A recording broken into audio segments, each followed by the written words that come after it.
गृह मंत्री जी, no please.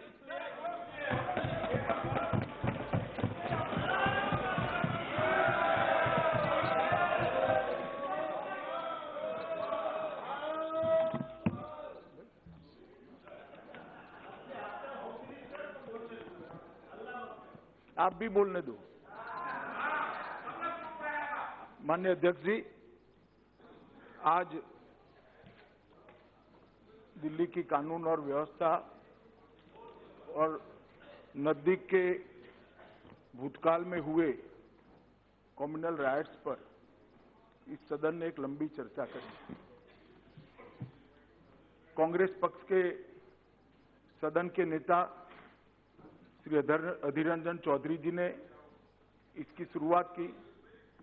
Shrimati Meenakshi Lekhi, Shri बालू जी, श्रीमान सौगत राय जी, वी गीता विश्वनाथन जी, विनायक राउत जी, संजय राजीव रंजन सिंह जी, पिनाकिन मिश्र जी, रितेश पांडे जी, शकीरुल बर्क जी, अमोल कोल्हे जी, संजय जायसवाल जी, श्री कुट्टी जी, श्री एम आरिफ जी, जयदेव जी, मसूदी साहब, आर के राजू जी, सुब्बारायण जी, थॉमस जी, भगवंत मान, श्री ओवैसी जी, नलिन कटील, श्री विजय जी, श्रीमान प्रेमचंदन जी और अंत में युवा सांसद तेजस्वी सूर्या ने अपने अपने विचार रखे। बाय एंड लार्ज सदन के सभी सदस्यों ने ये दुर्भाग्यपूर्ण राइट्स के लिए जानकारी भी जानना चाहिए। सबने अपने अपने तरीके से अपने अपने शब्दों में इसके लिए दुख भी व्यक्त किया है, चिंता भी व्यक्त की है और आगे क्या होगा इसकी जानकारी भी सबसे वक्तव्य से कॉमन निकल कर आ रही है। कहीं कहीं राजनीतिक रंग देने का भी प्रयास हुआ है और कहीं कहीं एक जाति एक धर्म विशेष के लिए भी चिंता व्यक्त की गई है। परंतु सबसे पहले मैं महान सदन के सामने इस राइट्स के अंदर जिन लोगों की जान गई है वो सबके लिए हृदय की गहराइयों से दुख व्यक्त करता हूं। उनके प्रति श्रद्धांजलि का भाव सदन के सामने रखना चाहता हूं। जो मारे गए हैं उनके परिवारों के प्रति भी मैं संवेदना व्यक्त करना चाहता हूं और जिनका शरीर का नुकसान हुआ है, घायल हुए हैं, जिनकी प्रॉपर्टियां भी डैमेज हुई है, ये सभी के प्रति मैं आश्वासन व्यक्त करना चाहता हूं।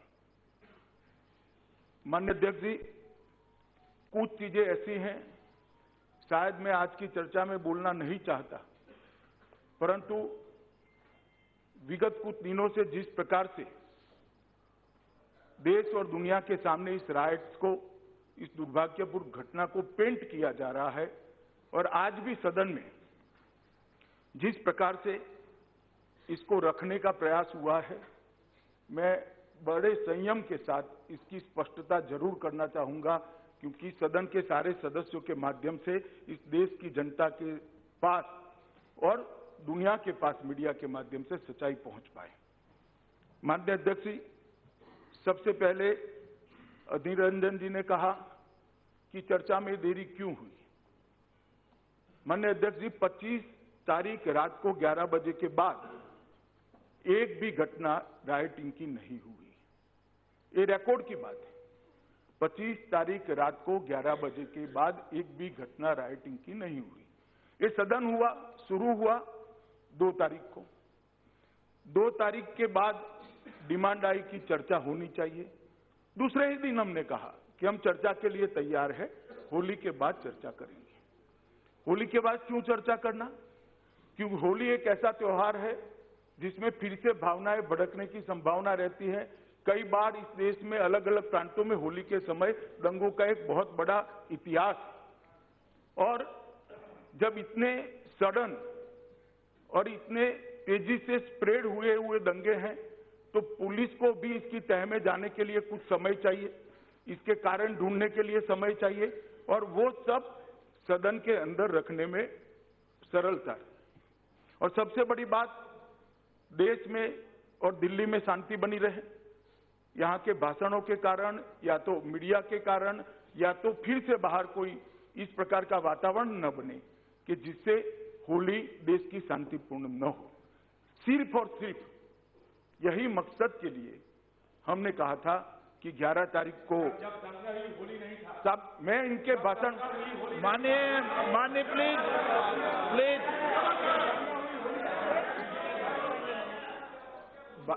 मैं अधीर रंजन जी को ये कहना चाहता हूं, होली के कारण दंगा हुआ ऐसा नहीं कहता मैं। चर्चा क्यों, अरे सुनिए तो भाई, एक अध्यक्ष जी ये तो ठीक नहीं है, हम कभी खड़े नहीं। Please Adhir Ranjan ji please. माननीय अध्यक्ष जी, हमारा इतना ही मकसद था कि शांति बनी रहे, और 11 तारीख को लोकसभा में और 12 तारीख को राज्यसभा में हम चर्चा करेंगे, परंतु सदन नहीं चलने दिया। ठीक है, खैर अपनी अपनी पार्टी का एक अपना अपना स्टैंड होता है। सदन चलने नहीं दी, ये बात सही है। भाई साहब माननीय प्लीज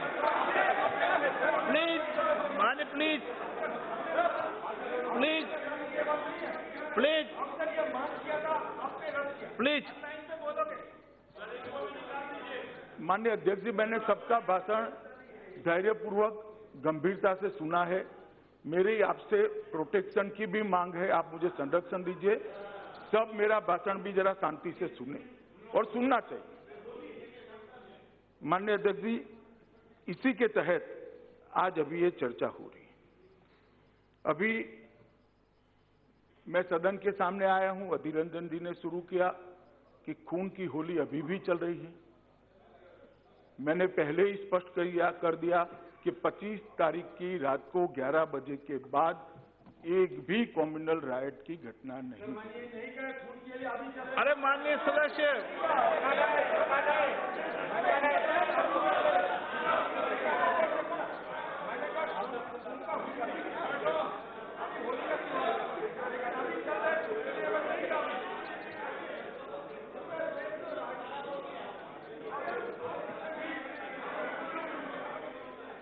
माननीय अध्यक्ष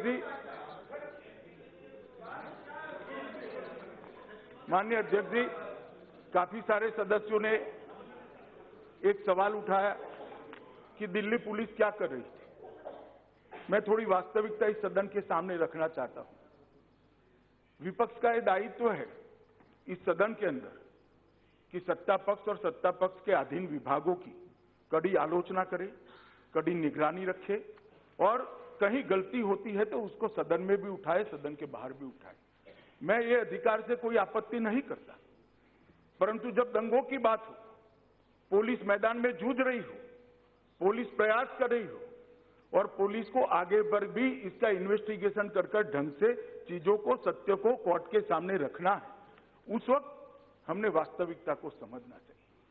मैं आज यहां खड़ा हुआ हूं, तब सवाल करे कि पुलिस क्या कर रही थी।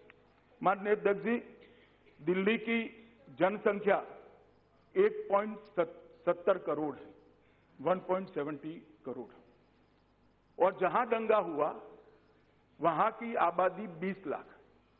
पुलिस का सबसे बड़ा काम था, और मैं इसके लिए दिल्ली पुलिस को प्रशंसा भी करना चाहता हूं और शाबाशी भी देना चाहता हूं कि सुनिए ना, वो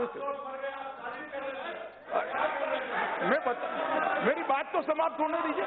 मेरी बात तो, आप थे नहीं जब मैंने दुख व्यक्त किया, आप नहीं थे, क्योंकि मान्यवर ये 20 लाख लोगों के बीच में जो दंगा हो रहा था, इसको दिल्ली में स्प्रेड नहीं होने देना, ये बहुत बड़ी जिम्मेदारी थी, और मैं मानता हूं कि इसको बहुत अच्छे तरीके से दिल्ली पुलिस ने निभाया है।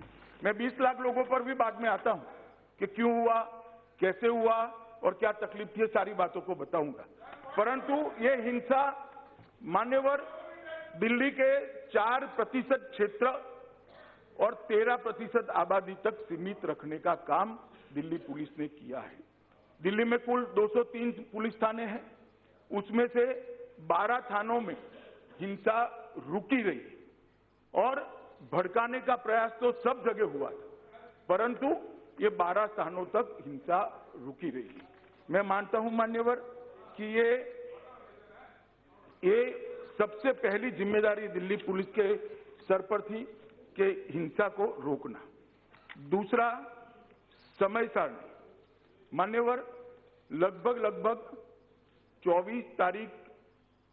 24 फरवरी 2020 को 2 बजे के आसपास पहली सूचना प्राप्त हुई 24 तारीख को, और अंतिम सूचना प्राप्त हुई है 25 फरवरी रात को 11 बजे। ज्यादा से ज्यादा 36 घंटे तक ये राइट्स चले हैं। ओवैसी साहब फिर से खड़े होंगे कि मैं शाबाशी दे रहा हूं।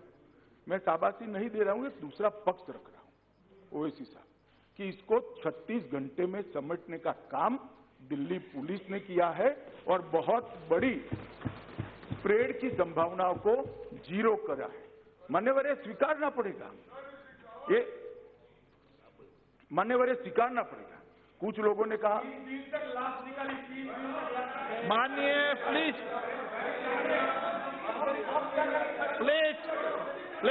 बैठे। नहीं, माननीय सदस्य, एक मिनट, गृह मंत्री जी, एक मिनट। माननीय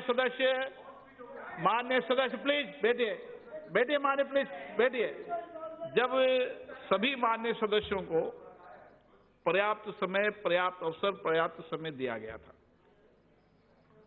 माननीय गृह मंत्री जवाब दे रहे हैं, हम सबको भी उनका जवाब शांतिपूर्ण तरीके से। मान्यवर, मैं इतना ही कहना चाहता हूं कि 36 घंटे के अंदर इसको शांत करने में दिल्ली पुलिस सफल रही है। 36 घंटे के अंदर क्या हुआ इसको मैं अंडरमाइन नहीं कर रहा। दादा, मैं आपको देखकर ही पहले कह सकता, मैं अभी नहीं पूछ सकते आप। मान्यवर, मैं अभी भी कहता हूं कि मैंने सबको सुना है, मैंने सबको धैर्य से सुना है, कहीं मैं खड़ा नहीं हुआ। सत्ताधारी पक्ष के सदस्य कुछ टोका टोकी करते थे तो भी मैंने रोका। कृपया आप मुझे सुनिए, गंभीर चर्चा है। नो,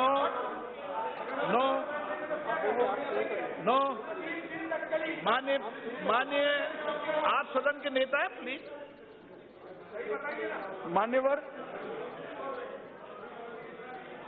मान्यवर, श्रीमान सौगत राय जी ने और काफी सारे सदस्यों ने मेरे बारे में भी सवाल उठाए।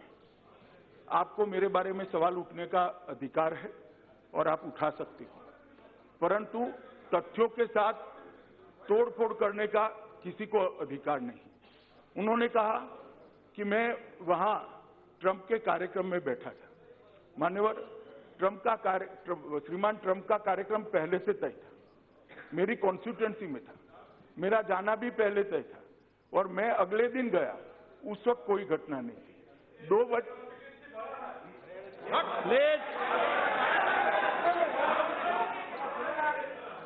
और मान्यवर, मैं यहां पर 6:30 बजे आ गया।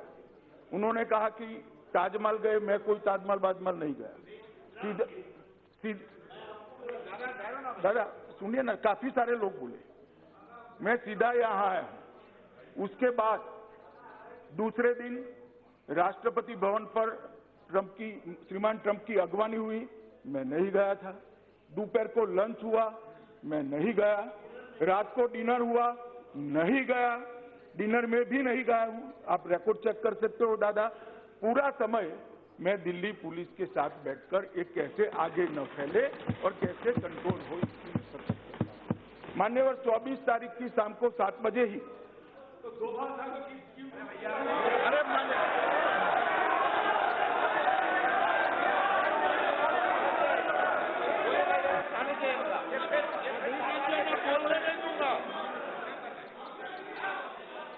आप शांत रहिए। मान्यवर 24 तारीख की शाम को 7 बजे, 25 की सुबह 8 बजे, 25 की दोपहर सर्वदलीय बैठक के अंदर जिसमें कांग्रेस आप पार्टी सब थे, 25 की शाम को 6:30 बजे तक ये सारी रिव्यू मीटिंग मेरी अध्यक्षता में हुई। मैंने ही ये एनएसए का सवाल उठाया। मैं ये पूरे सदन के माध्यम से देश भर को कहना चाहता हूं, जब दंगे होते हैं तब किसकी क्या जिम्मेदारी होती है वो नहीं देखते। मैंने ही श्री अजीत डोभाल को विनती करी थी कि आप जाइए, पुलिस का मनोबल बढ़ाइए, और मेरी ही विनती पर वो वहां गए। दूसरी बात,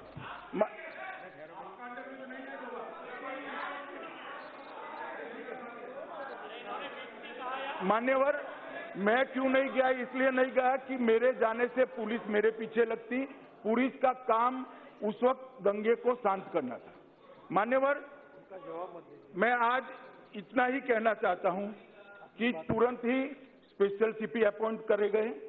सारी 26 तारीख को भी व्यवस्था करी, 27 को भी करी, और 25 तारीख रात से पूरी चीज कंट्रोल में आना शुरू हुई। इमीडिएट इसका इन्वेस्टिगेशन चालू हुआ है और आगे की कार्यवाही शुरू हुई है। दंगे इतने जल्दी इतने कैसे फैल गए, ये बात सही है। 50 से ज्यादा लोगों की जान गई है, हजारों करोड़ का नुकसान हुआ है। ये कोई छोटी चीज नहीं है। दंगे क्यों फैल गए? मान्यवर, हमें पूर्वोत्तर दिल्ली जो है, नॉर्थ ईस्ट दिल्ली है, इसकी जियोग्राफिकल सिचुएशन को भी समझना पड़ेगा, इसकी भौगोलिक विषमता को भी समझना पड़ेगा। ये टोटल 61 वर्ग किलोमीटर का क्षेत्र है। भारत का सबसे घनी आबादी वाला एरिया है। एकदम संकरी गलियां हैं जहां पर पुलिस की वैन, फायर ब्रिगेड, पुलिस का दोपहिया व्हीकल भी नहीं जा सकता। इस प्रकार की संकरी गलियां है। सबसे ज्यादा दिल्ली में मिली जुली आबादी दोनों कम्युनिटी की उत्तर पूर्व में है, और यहां पर दंगों का पूरा पुराना इतिहास है। मान्यवर, आपराधिक तत्वों का भी वहां पर काफी समय से एक पुराना इतिहास रहा है, और ये यूपी की बॉर्डर से भी सटा हुआ क्षेत्र है। मैं यूपी की बॉर्डर और बाकी बातों पर बाद में आऊंगा, परंतु मान्यवर, मैं इतना ही कहना चाहता हूं कि इन्होंने कहा सीआरपीएफ भेजनी चाहिए थी, हजारों की संख्या भेजनी चाहिए थी। कोई सदस्य सुझाव कर सकता है, क्योंकि उनके पास शायद इंफॉर्मेशन न हो। मेरा भी दायित्व है कि पूरी इंफॉर्मेशन से मैं उनको अवगत कराऊं, इसलिए मैं सारी चीजों को कह रहा हूं। हजारों की संख्या में भेज देना चाहिए था, देरी नहीं होनी चाहिए थी। कुछ लोगों ने कहा मिलिट्री ला देनी चाहिए थी। मान्यवर, 22 तारीख को और 23 तारीख को 17 कंपनी दिल्ली पुलिस की, 13 कंपनी सीएपीएफ की, कुल 30 कंपनी एक क्षेत्र में पहले से ही वातावरण को देखते हुए हमने रखी थी। बाद में मैं आता हूं वातावरण क्यों ऐसा हुआ उसका। 24 तारीख को टोटल 30 के प्लस और 40 कंपनियां भेजी, 25 तारीख को और 50 कंपनी भेजी, और 26, 27, 28, 29 से टोटल 80 से ज्यादा कंपनियां वहां पर तैनात है, आज तक तैनात है। स्ट्राइकिंग फोर्स भी बनाए गए हैं, वज्र साधन के भी स्ट्राइकिंग फोर्स बनाए गए हैं, वाटर कैनन के भी स्ट्राइकिंग फोर्स बनाए गए हैं, और मुस्तैदी से गुनहगारों को पकड़ने की भी व्यवस्था शुरू कर दी गई है। मान्यवर, कुछ सदस्यों ने सवाल उठाए कि एफआईआर हुआ या नहीं हुआ, क्या करी है, कितने पकड़े गए। मान्यवर, 25 तारीख की रात से 26 एक एहतियात के तौर पर हमने दंगा और न भड़के इसके लिए राह देखी। 27 तारीख से आज तक 700 से ज्यादा प्राथमिकी दर्ज की गई है, 700 एफआईआर हमने दर्ज की। ओवैसी साहब कह रहे थे कि जैसे एक ही कम्युनिटी के लोगों पर संकट है, मगर ये दोनों कम्युनिटी के लोगों पर है, और ऐसे मुझे लगता है सदन में भाषण नहीं करना चाहिए। टोटल 2647 लोग, 2647, अभी कह रहे थे 1100 एक कम्युनिटी के पकड़े गए, तो 2647 लोग हिरासत में लिए गए हैं या अरेस्ट किए गए हैं। सीसीटीवी और वीडियो फुटेज का डिटेल 25 से ज्यादा कंप्यूटरों पर एनालिसिस हो रहा है। हमने एडवर्टाइज देकर समग्र दिल्ली की जनता से, समग्र मीडिया जनों से डिटेल मांगा है कि भाई आपके पास कोई भी फुटेज हो और कोई भी चीज हो तो आप कृपया इस ईमेल एड्रेस पर, इस व्हाट्सएप नंबर पर भेजिए। और मुझे कहते हुए आनंद है कि दिल्ली की जनता ने हजारों की संख्या में वीडियो इधर और साइड से दिल्ली पुलिस को भेजे हैं, और अंकित शर्मा का खून का भेद भी मुझे आशा है वो ही वीडियो में से बाहर आने वाला है मान्यवर, जो वीडियो किसी नागरिक ने देखा है। ये कह रहे हैं क्या किया, इसलिए मैं कह रहा हूं फेस आइडेंटिफिकेशन सॉफ्टवेयर के द्वारा ये सारे फेस को पहचानने की प्रक्रिया चालू कर दी। ओवैसी साहब ने यह भी कंसर्न व्यक्त करा, हालांकि एक ही कम्युनिटी के लिए किया, कि निर्दोष न पकड़े जाए।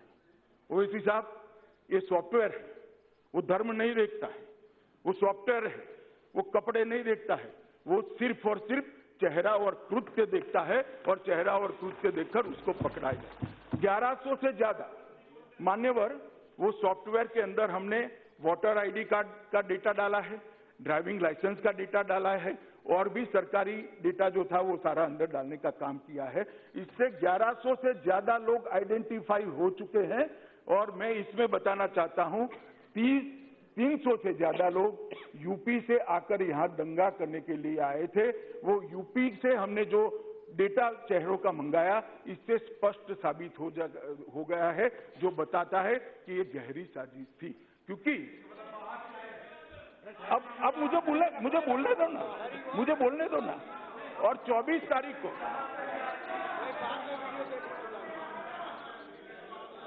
मान्यवर 24 तारीख की रात को 10 बजे यूपी की बॉर्डर सील कर दी गई थी। सबसे पहला काम यूपी की बॉर्डर सील करने का करा था। उसके बाद भी 300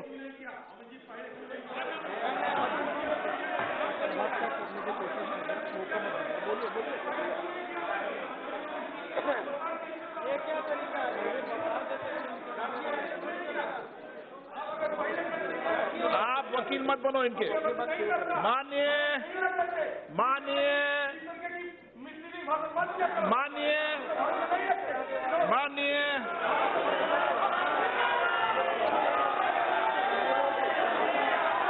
सदन में सुनकर जाओ पूरी बात।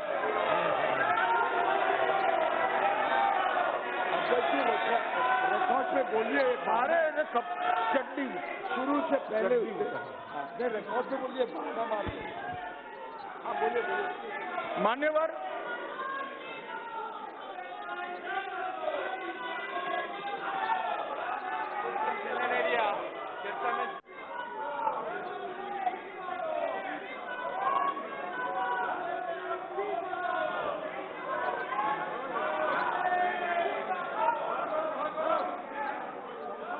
नहीं दिया। They did not allow the House to function on the same issue, and now Honorable Home Minister is replying. They are walking out. They do not want to listen because they do not have the courage to listen. What is the fact and how it was controlled? This is the hypocrisy of the Congress party. मैं माननीय सदस्य को आग्रह करूंगा कि आप जिस विषय पर चर्चा मांग रहे थे उसमें माननीय गृह मंत्री जवाब दे रहे हैं। आप सदन में पूरी बात को सुनकर जाएं। माननीय गृह मंत्री जी।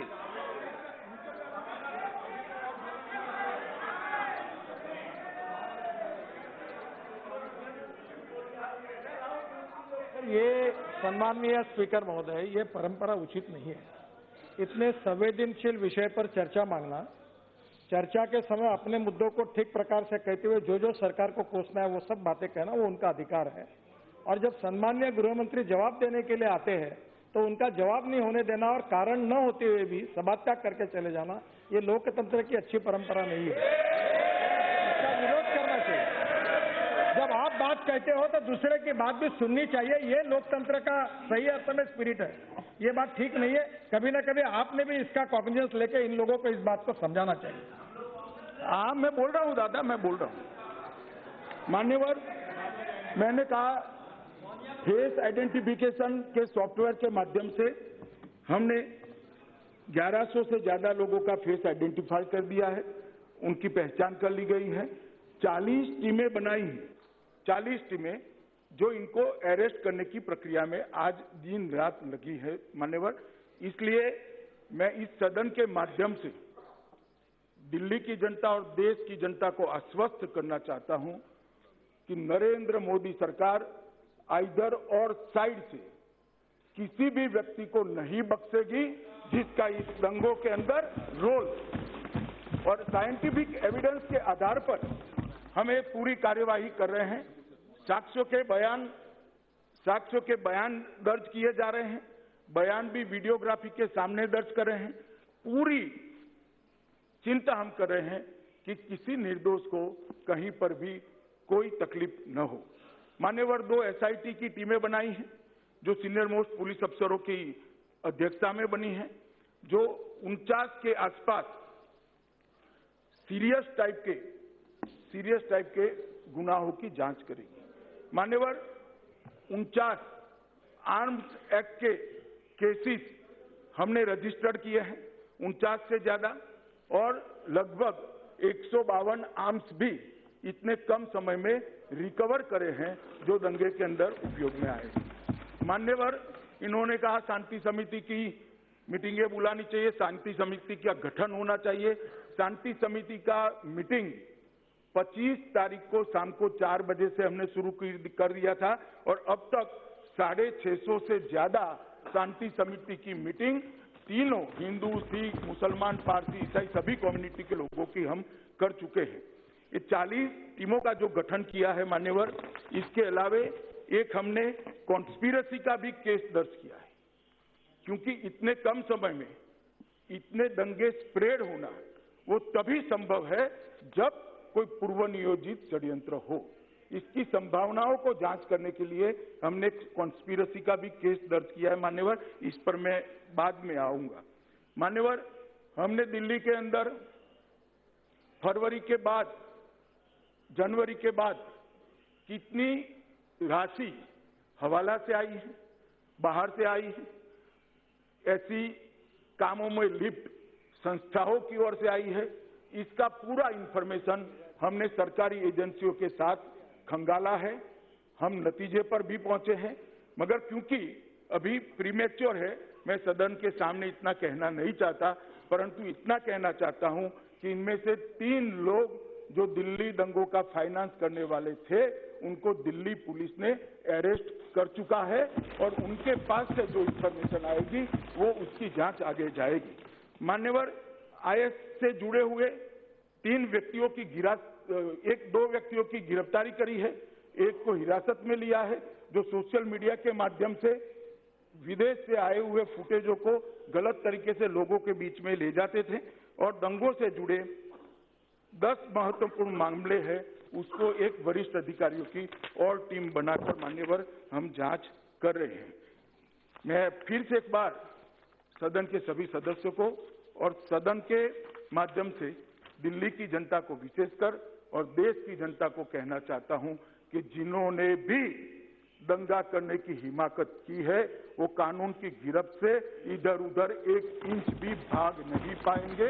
आज मैं सदन के सामने कहना चाहता हूं, मान्यवर, ये सारी जांच जो हो रही है वो सारी जांच वैज्ञानिक आधारों पर हो रही, कोई हियरसे पर नहीं कर रही। हमने पूरी चिंता करी और मैं खुद मीटिंग के अंदर रिव्यू करे हैं पूरी जांच की प्रक्रिया का, कहीं पर भी किसी निर्दोष को लिया न जाए। हो सकता है पूछताछ के लिए किसी को बुलाए, मगर जहां तक अरेस्ट का सवाल है, अरेस्ट उसी की होगी जिसके खिलाफ स्टॉन्च सबूत होंगे, पुख्ता सबूत होंगे, और वो सबूत पुलिस पहले जांचेगी, सीनियर अफसर जांचेगा, तभी जाकर करेंगे। इसलिए ओवैसी साहब को चिंता करने की जरूरत नहीं है।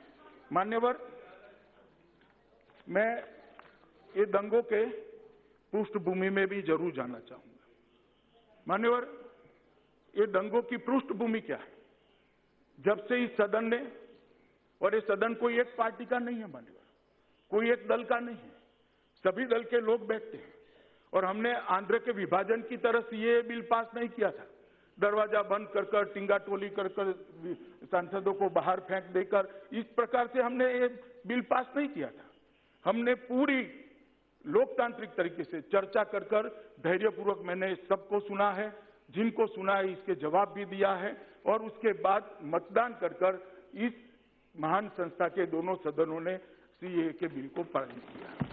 अब सीए के बिल को लेकर इस सदन में पूरी स्पष्टता होगी। पूरे देश भर के अंदर गुमराह करने का प्रयास, युवाओं को गुमराह करे, माइनॉरिटी को गुमराह करे कि माइनॉरिटी की नागरिकता चली जाएगी। अरे भाई, कौन सा क्लॉज है सीए का? मुझे बताइए जरा, आज भी बताइए, कौन सा क्लॉज है जो किसी की भी नागरिकता, मुसलमान छोड़ दीजिए, किसी की भी नागरिकता लेने का किस क्लॉज से हमें शक्ति प्राप्त होता है? सीए के अंदर नागरिकता लेने का कोई प्रावधान है ही नहीं, पीड़ित लोगों को नागरिकता देने का प्रावधान। परंतु मान्यवर अलग अलग प्रकार से काफी चीजें फैलाई गई। ये कह रहे हैं कि अब जब तक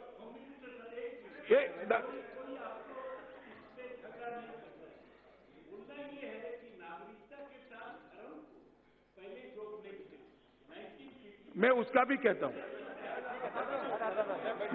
मैं वो भी कहता हूं, मान्यवर मैं आज भी पूरे सदन को कहना चाहता हूं और विशेषकर दादा जैसे अभ्यासु लोगों को, मेरी चैम्बर में आइए और मैं सब चीजों का जवाब देने के लिए आपको तैयार हूं, बंधा हुआ हूं, मेरी कॉन्स्टिट्यूशनल रिस्पॉन्सिबिलिटी है, मैं जवाब देने के लिए तैयार हूं। दादा ये जो शरणार्थी आए हैं, मान्यवर ये जो शरणार्थी आए, आजादी के बाद अब तक वीजा और नागरिकता के बारे में 27 जगह पे धर्म का उल्लेख हुआ है, पहली बार नहीं हुआ है और कांग्रेस के शासन में सबसे ज्यादा हुआ है। मैं पूरा रिकॉर्ड भी लाऊंगा, इस सदन के सामने एक अलग चर्चा में विषय भी लेकर आऊंगा।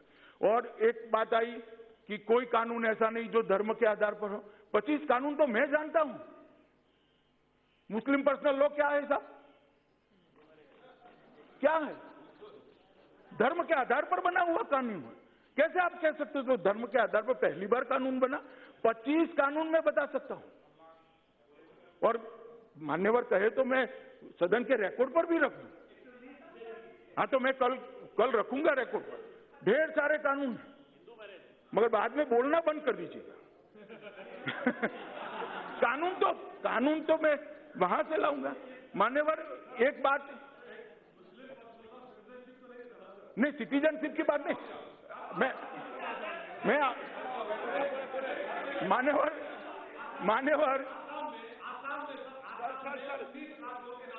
सर गृह मंत्री को बुलाया नहीं, कोई जवाब देने की जरूरत नहीं। मान्यवर आपके बाद मैं आपको बताना चाहता हूं कि ये एक बात ऐसी आई कि सीए के विरोध करने वाले शांति से बैठे थे, सीए के पक्ष में जब लोग निकलना शुरू हुए दंगे हो गए। क्या कहां रहते हो दादा मैं बताता हूं, ये 24 फरवरी के पहले सीए के विरोध से ज्यादा सीए के समर्थन के लिए रैलियां देश भर में निकली है, आपकी कॉन्स्टिट्यूएंसी में भी निकली। मगर हम कान बंद रखेंगे, आंख बंद रखेंगे तो नहीं दिखाई देगा, जो देखना चाहेंगे वही देखेंगे तो नहीं दिखाई पड़ेगा। देश भर में रैलियां निकली है, लाख लाख की निकली है, 27 से ज्यादा रैलियों में मैं स्वयं गया हूं और कहीं पर भी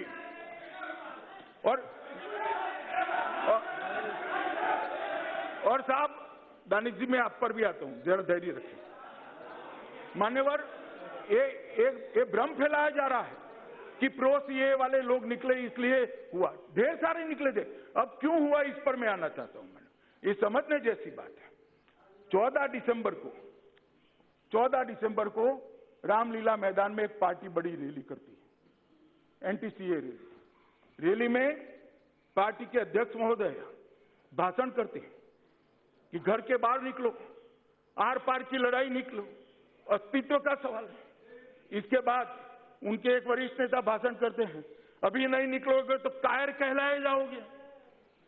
क्या भाषण है? और इतनी सारी हेट स्पीच दादा बोलते हो आप सब लोग, ये हेट स्पीच नहीं लगती क्या आपको? खराब नहीं है? घर के बाहर निकलो, आर पार की लड़ाई लड़ो, ये खराब नहीं है? और साहब देखिए जिस हेट स्पीच का वो जिक्र कर रहे हैं वो तो पुलिस जांच करी है, जो कानूनन होगा वो करेंगे, परंतु वो हेट स्पीच के बाद कुछ नहीं हुआ।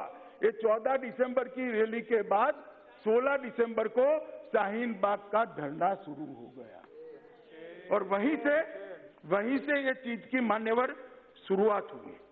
मान्यवर मैं आपको कहना चाहता हूं, उसके बाद 24 एक स्पीच होती है 17 फरवरी को, दादा ध्यान से सुनना, 17 फरवरी को एक संगठन चलाते हैं यूनाइटेड अगेंस्ट हेट, नाम तो इतना पायस है, कि हमको भी सुनने जाने का मन होगा। भाषण क्या करते हैं, हम वादा करते हैं 24 तारीख को जब डोनाल्ड ट्रंप हिंदुस्तान आएंगे तो हम उनको बताएंगे कि हिंदुस्तान की सरकार क्या कर रही है। ये बताने के लिए मैं सब लोगों को, धर्म का नाम नहीं बोलता हूं, अवाम को हिंदुस्तान के हुक्मरानों के खिलाफ रोड पर आने के लिए आह्वान करता हूं। और 24 तारीख को दंगों की शुरुआत होती है। ये 17 तारीख को, ये हेट स्पीच नहीं है मान्यवर, ये हेट स्पीच नहीं है, क्योंकि वो वोट बैंक को एड्रेस करती है, इसलिए वो हेट स्पीच नहीं मान्यवर। उसके बाद वारिस खान पठान, जरा सुनना भाई ओवैसी जी, वारिस खान पठान 19 फरवरी 2020, 24 तारीख को दंगे होते हैं। 19 फरवरी को क्या हुआ, 19 फरवरी को वो कहते जो चीज मांगने से नहीं मिलती वो छीननी पड़ती है। 15 करोड़ हम हैं, कौन है मुझे मालूम नहीं, हम 15 करोड़ है, मगर 100 करोड़ पर भारी पड़ेंगे, रोड पर निकल आओ। मान्यवर 24 को दंगा होता है। सुनिए ना, सुनिए ना, बयान वापिस लेने से क्या है साहब?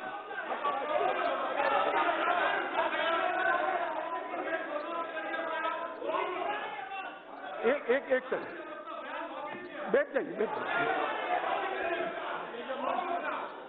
मान्यवर, बयान वापिस लेने से नहीं होता, सोशल मीडिया के जमाने में वायरल होने से हेट स्पीच अपना असर दिखाती है। 19 फरवरी को ये बयान आया, 24 को दंगे होते मान्यवर। और मैं बताना चाहता हूं कि इन उत्तेजनात्मक भाषणों के बाद 23-22 फरवरी की रात को और 23 की सुबह दिल्ली में 8-9 जगह पर अलग अलग प्रकार के धरने और उत्तेजक वातावरण होना शुरू हुआ, जो जाकर 24 तारीख को दंगों में परिवर्तित हुआ। मान्यवर, एक भाषण वो भी हेट स्पीच हो सकती है, पुलिस जांच कर रही है, परंतु एक भाषण जिसके 30 दिन तक कुछ नहीं हुआ वो आपको हेट स्पीच दिखाई पड़ती है। 19 तारीख को 22 तारीख को होते हैं, जिसके बाद दंगे हो जाते हैं, वो हेट स्पीच नहीं दिखाई पड़ती है। हम कम से कम इस सदन के अंदर राजनीतिक रंग से कॉम्युनल दंगों जैसे संवेदनशील मामले को न ट्रीट करे, ये मेरा सबसे कहना है। इन्होंने कहा मान्यवर, मैं इसलिए कहता हूं कि ये षड्यंत्र है मान्यवर। सोशल मीडिया के माध्यम से लगभग 60 अकाउंट ऐसे मिले जो 22 के दिन शुरू हुए और 26 के दिन बंद हो गए। 60 अकाउंट, और वो क्या समझते हैं बंद करने से बच जाएंगे क्या? जहां पर भी है पुलिस ढूंढ कर निकालेगी, ढूंढ कर निकालेगी। मान्यवर, 25 मामले हमने आईटी एक्ट के तहत दर्ज कर चुके हैं, उनको भी ढूंढ के निकालेंगे। ये जो कठोर कार्यवाही करते हैं वो बाद में कहीं आ न जाए बचाने के लिए, मेरा इतना ही सबसे निवेदन है। मान्यवर, हमने विज्ञापन और सोशल मीडिया से भी अफवाहों से दूर रहने का हमने किया। मान्यवर, पैसा भी दिल्ली में पहुंचाया गया है, ये भी षड्यंत्र का हिस्सा है। हम इसकी तह तक जाएंगे। इसकी रिसीव करने वाले लोगों को पुलिस ने अरेस्ट कर लिया है, मगर पैसा भी पहुंचाया गया, सोशल मीडिया से भड़काया गया। उसके खिलाफ 14 दिसंबर, 17 फरवरी, 19 फरवरी, 22 फरवरी गंदे भाषण किए गए, और ट्रंप आए तभी करो, इस तरह से उकसाया गया। मैं मान रहा हूं माननीय अध्यक्ष जी कि पुलिस अभी ढूंढ रही है कि इसके पीछे क्या हुआ है। माननीय अध्यक्ष महोदय, ये पूरा दंगा जो हुआ उसके अंदर बहुत सारी प्रॉपर्टी जली है, मुझे भी भयंकर दुख है, वेदना भी है। किसी की काले पसीने की, गाढ़े पसीने की कमाई दंगों में जलकर राख हो जाए। मगर मैं आज दिल्ली की जनता को कहना चाहता हूं, हमने क्लेम कमीशन के गठन के लिए दिल्ली हाईकोर्ट को पत्र लिख लिए हैं।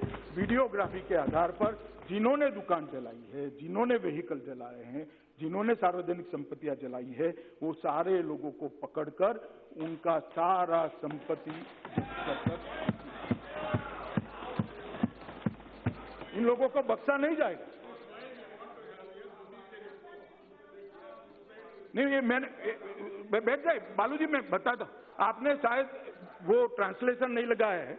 हमने दिल्ली हाईकोर्ट के चीफ जस्टिस को पत्र लिखा है कि इसके लिए आप एक हाईकोर्ट के जज का नाम दीजिए। ये पुलिस नहीं करने वाली है, हाईकोर्ट के जज ही करने वाले हैं। तो आपको आश्वस्ति के लिए मैं कह रहा हूं, हमने ऐसा ही पत्र लिखा है और आज रजिस्ट्रार ने पत्र दिल्ली के चीफ जस्टिस आपके सामने मान्यवर दे दिया है। मान्यवर, मैं अभी अपने बर्क साहब कहते थे कि कितने हिंदू मरे, कितने मुसलमान मरे, कितने दुकानें हिंदुओं की जली, कितनी दुकानें मुसलमानों की जली, कितने घर जले। मान्यवर, मैं आंकड़ा जरूर देता हूं, 52 भारतीयों की मृत्यु हुई। मैं हिंदू मुसलमान में नहीं मानता। 52 भारतीयों की मृत्यु हुई है, 526 भारतीय घायल हुए हैं, 371 भारतीयों की दुकानें जली हैं और 142 भारतीयों के घर जले हैं। इस सदन को भी हम हिंदू मुसलमान में बांटेंगे क्या? इस प्रकार से दंगों की चर्चा में इस प्रकार से आंकड़े मांगे जाते हैं? नहीं, छोड़ नहीं देता हूं, मैं आंकड़े तो देता हूं, हिंदू मुसलमान नहीं करता। और ओवैसी जी ने बड़े जुनून के साथ कहा कि मस्जिद जल गई, ओवैसी साहब मंदिर भी जले। जरा तनिक इसके लिए भी दुख व्यक्त कर देते। मैं मंदिर और मस्जिद दोनों जले हैं, दोनों के लिए दुख व्यक्त करता हूं। कोई भी धर्मस्थान, चाहे गुरुद्वारा हो, चर्च हो, मंदिर हो, मस्जिद हो, नहीं जलना चाहिए। आपने जुबेर का उदाहरण दिया, बड़ी दुर्भाग्यपूर्ण घटना है। हम नहीं छोड़ेंगे जुबेर के कातिलों को, परंतु साथ में आईबी के अफसर शर्मा के शरीर पर 400 घाव लगा दिए, वो भी बोले होते तो सदन की शोभा बढ़ती, साहब, सदन की शोभा बढ़ती। और एक वाक्य शुरू में बोले, बाद में सारे नाम आप, मैंने ध्यान से सुना है। और कम से कम आप वारिस भाई को समझा देते तो भी काफी भला हो जाता। मान्यवर,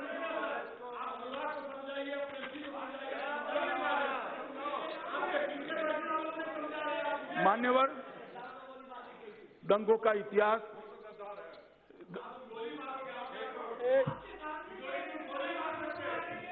मान्यवर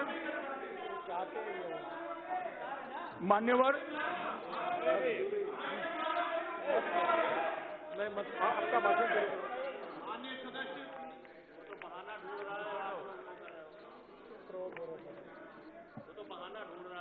मान्यवर, वो कह रहे थे कि हमारे समय में दंगे होते हैं। काफी सदस्यों ने चीजें रिकॉर्ड पर रखी, मैं तय में न जाना नहीं चाहता, परंतु एक आंकड़ा जरूर कहना चाहता हूं कि भारत के इतिहास में दंगों में मारे गए लोगों में 76% लोग कांग्रेस के शासन में मारे गए। 76%। आपको कोई अधिकार नहीं है दंगों के लिए बात करने का। मान्यवर, मुझे कह रहे कि अब गृह मंत्री ने शांति की अपील नहीं की, मैंने की भी है, मगर नहीं भी की होती, मैंने ऐसा नहीं कहा कि बड़ा दरख्त गिर जाता है तो धरती हिल जाती है। 3000 सिख भाई रातों रात जला दिए गए, काट दिए गए। क्या हुआ? जांच क्या करी आपने? हम तो बताएंगे जांच क्या करी है, बताया भी है, सबको पकड़ा है, पहले भी पकड़ा है जहां जहां हमारे शासन में। क्या किया? जब तक भारतीय जनता पार्टी की सरकार नहीं आई, कांग्रेस का एक भी कार्यकर्ता पकड़ा नहीं गया। नरेंद्र मोदी के शासन में पकड़ने की शुरुआत हुई, 84 से लेकर 2014 तक। नहीं, मैं ऐसा नहीं है दादा, मेरा आशय मैं बताता हूं, मेरा आशय बताता हूं दादा मैं इसलिए मान्यवर मैं इसलिए बताता हूं, दादा थोड़े इरिटेट हो जाते हैं, मैं इसलिए बताता हूं कि कांग्रेस पार्टी जो कह रही है कि दंगे हमारे समय में, मैं उनको याद कराना चाहता हूं, और वो सुनने के लिए बैठे नहीं, उनको मालूम था कि उनके अध्यक्षता का भी भाषण आएगा, सिख दंगे भी आएंगे, सिख राइट्स भी आएंगे। मान्यवर, मैं इसमें अंदर जाना नहीं चाहता, वरना ढेर सारी चीजें हैं मेरे पास, ढेर सारी चीजें हैं। नहीं बोलना है भाई, मगर मैं इतना कहना चाहता हूं कि 76% लोग मारे गए और हमने इतनी कैजुअली राइट्स को नहीं लिया। 3000 सिख भाई बहन जला दिए गए, और आप कहते हो कि दरख्त गिरता है तो जमीन हिलती। किसी को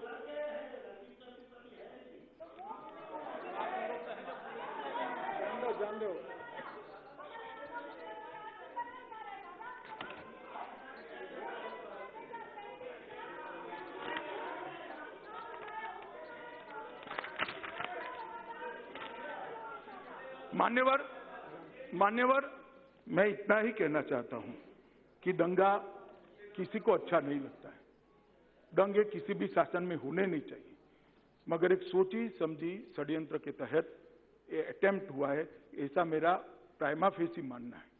पुलिस के पास काफी पुख्ता सबूत भी आए, पुलिस इसका इन्वेस्टिगेशन कर रही। मैं इतना ही कहना चाहता हूं कि आज मैं दिल्ली के हरेक दंगे में मारे गए व्यक्ति के परिवार को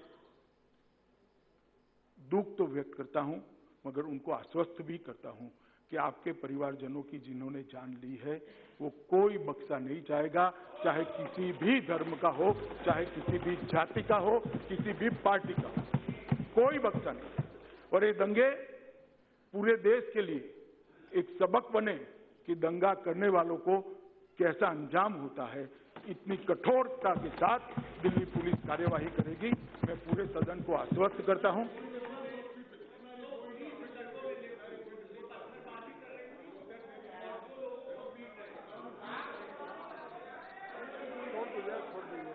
बैठ जाइए, मैं बता। जो बसपा के सांसद महोदय कह रहे हैं कि पुलिस पत्थरबाजी कर रही थी, एक बार ओवैसी साहब ने भी प्रेस कॉन्फ्रेंस करी थी, उस वीडियो की पूरी जांच कर ली है। 300 मीटर दूर थे, टीयर गैस चला रहे थे, मगर जब पत्थर चारों ओर से आ गए, वो दंगाइयों को भगाने के लिए पत्थरबाजी कर रहे थे, गोली नहीं चला रहे थे। और दंगाइयों के साथ नहीं, दंगाइयों के साथ नहीं थे भाई। पूरा इसका अरे पूरा वैज्ञानिक एनालिसिस हो गया है, कोई सवाल ही नहीं है। और मान्यवर ये जो कहते हैं कुछ नहीं हुआ है, लगभग 5000 से ज्यादा टीयर गैस के सेल छोड़े गए हैं, 400 से ज्यादा आंकड़े मेरे अंदर है, 400 से ज्यादा गोली चलाई गई हैं, आंसू गैस के गोले दागे गए हैं, लाठीचार्ज किया गया है, परंतु दोनों ओर संयम से काम लेकर पुलिस ने इसको 36 घंटे के अंदर समाप्त कर दिया है। इतनी डेंस पॉपुलेशन वाली जगह पे 36 घंटे के अंदर राइट्स दबा देना, और दिल्ली जहां पर हर जिले के अंदर, हर वार्ड के अंदर मिक्स कम्युनिटी रहती है, वहां राइट्स को स्प्रेड न होने देना, वो दिल्ली पुलिस की प्राथमिकता थी। माननीय, मैं फिर से जिन्होंने भी दंगा किया है वो सभी के प्रति कठोर